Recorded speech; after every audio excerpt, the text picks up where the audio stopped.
Well, folks, after what, 15 months or so, maybe even longer than that if you're counting when she was first revealed, we are finally taking a look at Nia from Xenoblade 2. For a lot of people, this might be their most anticipated figure of the year. It's certainly one of mine, but if you were around for when this figure went up for pre-order, then that's probably not surprising. Nia was the rare case of a figure reaching its pre-order limit and selling out fast. People go a little crazy for Welsh cat girls, and I would know. I'm one of them. But like Pyra and Mithra, I personally believe that this figure kind of transcends needing to play the game to enjoy or want the figure, as the design is just so appealing at even just a glance. Of course, I think you should play these games. Nothing hits quite like a Xenoblade game during its peak story beats, but I'm not here to sell you on the games. We're here to talk about Nia, so let's get to it. Well, for starters, they kept with tradition and designer box just like the other Xenoblade 2 figures. No window though, which is kind of strange, and the box is much bigger this time, but it's understandable considering the figure itself. Assembly is fairly straightforward, but also a little finicky. You wouldn't think so considering it's a 1-foot peg figure, but Nia comes with 2 additional support stands that you're tasked with aligning with her twin tails that you also have to put in yourself, but you aren't given the best instructions, so you kind of just figure it out eventually. I won't say I love the fact that there's extra stands included, but the figure is quite heavy, and I'd rather play it safe. I just wish these stands were integrated into the base itself, as the flimsiness of the current setup just makes the stability feel like an afterthought. The sword isn't any trouble though. In fact, it dodges all the issues that Mithra or even Melia had by just being attached to her hand right out of the box. So that's nice, but I have a feeling some people aren't gonna love the sword. We'll talk about that in a little bit though. All that said though, this figure is pretty remarkable. It is easily one of the nicest sculpts and paint jobs I've ever laid eyes on, and for it to be reserved for one of my favorite series, well, that just makes me immensely happy. Nia's got a lot of outfits and designs to choose from, but going for the blade form was a brilliant choice, as it naturally lends itself to having design elements figure collectors are looking for, and for Xenoblade fans to get excited about. Seeing Nia brought to life in such a beautiful manner is kinda touching in a way, and I really mean that. Like, yeah, it's a wonderfully fantastical design for sure, but anyone who's played the game and got attached to Nia as a character understands the significance of this design. So kudos to Good Smile Company for not missing a beat. Nia's outfit is best described as Japanese-inspired. Truthfully, it's a bit hard to pin down exactly where the inspiration comes from, but it's not hard to believe that there are connections to, say, Shrine Maidens and Kitsune, for example. The red ropes, the longer ears, and the overall color scheme leads me to lean in that direction as well, but however you slice it, her outfit sculpting is top-notch. The sleeves and the coattails are multi-layered. There's little bells accompanying the ropes under her chest, and her boots basically have blades on them. These are sharp, these are dangerous, and these are even goofier in person, but I still love them. I also really like all these blue gems placed throughout her outfit, like on her leggings and ears. The one piece you really have to be careful about is the charm bit around her waist. Even the instructions warn you about its fragility, so appreciate it from afar, but don't touch. What you're going to find on this figure is that many of its parts are painted in pearlescence, giving Nia a luxurious appearance, most notably found within her hair, which has gotta be the most impressive part of this figure. Her twin tails are absolutely massive to the point of concern, but there are just so many large individual strands of hair flowing and twisting about in such a manner that it captivates you. It really does. Impressive, no doubt, but the paint job just elevates it to another level. I can't think of another figure in my collection with hair this nice or even this voluminous, but the rest of the paint job is just as good. All that gold trim running throughout her design and the metallic red used for her boots just contrasts with her fair skin complexion and primarily white outfit, and it's as appealing as it sounds. The inner layers of her sleeves and coattails combine all 3 types of paint and are executed phenomenally. What might go underappreciated, however, is Nia's pose. I'm sure you'll agree that it's good, but there's just a level of gracefulness to it all that's a bit understated. The subtlety of her movement that puts her hair and outfit in motion, her right leg lifted in a way that makes each step feel light and airy, and her arms extending outward in just a slight but very natural manner. Even her individual fingers are positioned with a purpose. This isn't to say that Nia is the first figure to do this, of course. I'm just a big fan of how impactful it all is here.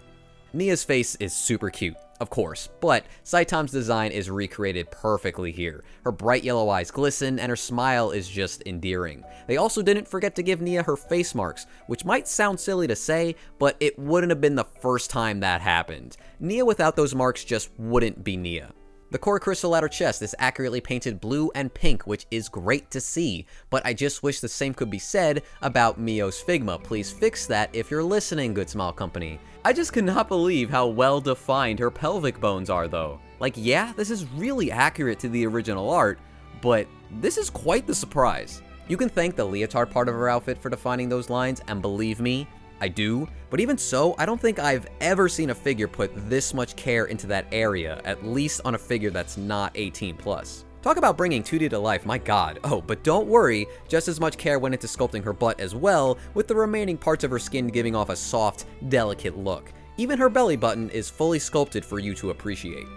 As for the base, it's designed around a core crystal, a central element of Xenoblade 2, which is a great reference considering Pyra and Mithra really don't have something like that on their figures. But I do wish they designed it more like an actual core crystal that you use in 2 when rolling for blades, for instance, since it's really just a plastic diamond here with nothing of note to talk about.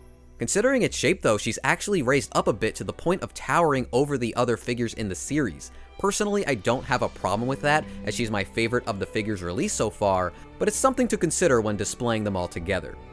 Let's finally talk about that sword though. I saved it for the end because it segues into an additional point, but if we're talking about how it looks, it gets full marks. It's a mix of gold and metallic blue for the handle and blade, wrapped in blooming flowers which brings back the pearlescent paint, and finishes off with a stream of water made from translucent plastic. Visually, it's fucking ace, but because of how exaggerated the blade is in length, Nia is not an easy figure to display with other figures, or even on her own. It's crazy because they actually changed the position of her sword from the pre-order photos. It used to extend to her side, but now it goes well beyond her twin tails in the back. The old details back here really aren't equipped to handle all these Xenoblade figures, which is so disappointing. Nia doesn't even fit inside unless you angle her correctly, but considering how nice these Xenoblade girls look together, I'll have to think of something.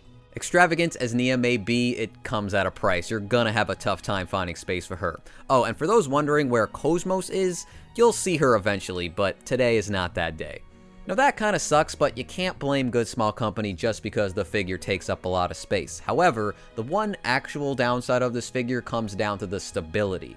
Like I said earlier, it almost feels like an afterthought, just throw in some extra support to help her stand up straight, but this figure is so wobbly and top heavy thanks to her twin tails that I'm not even sure if this is enough. Nia is very heavy when she's all set up, so while you might think these support rods are suggestions, they really aren't.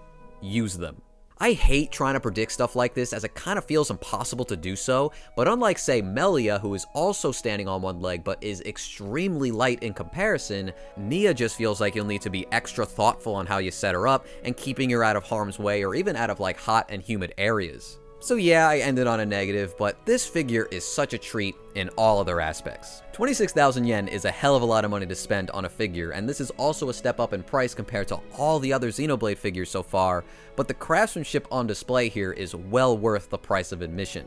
God, Nia herself just looks so perfect. This is my favorite figure of 2023 so far. The paint job is sublime, the model accuracy is 100%, and this could easily be a centerpiece figure in anyone's collection. It is that nice looking. Most Xenoblade fans probably pre-ordered this figure, but for anybody who's late to the party, I'm praying for you. She's already difficult to get your hands on, and she only came out like a couple of days ago, but I do believe at some point that Good Smile Company will re-release her, unless they just hate money for some reason, which I wouldn't say is out of the question. However, if you do find this figure for the retail price or close to it, I say go for it.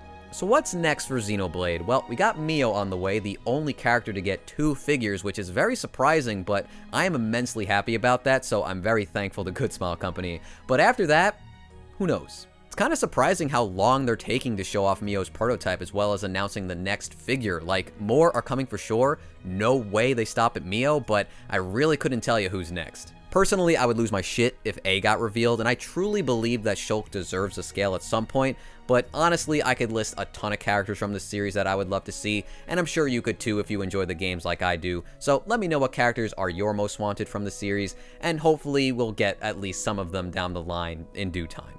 I'm always a little jealous when I look over at Fire Emblem and a new figure just pops up out of nowhere, but that series has like 20 years on Xenoblade and most of the announcements have been great so far, so I'm happy for you. I also have Lyn, so it's not like I haven't profited from all those announcements as well, but I just want more Xenoblade figures, what could I say? Anyway, that's going to do it. Appreciate you guys sticking around. If you don't mind, I'm going to go play some Street Fighter 6 very poorly, but subscribe to the channel if you want to watch some more anime figure content. I've got a whole lot more in the works. See you later, guys. Thanks for watching.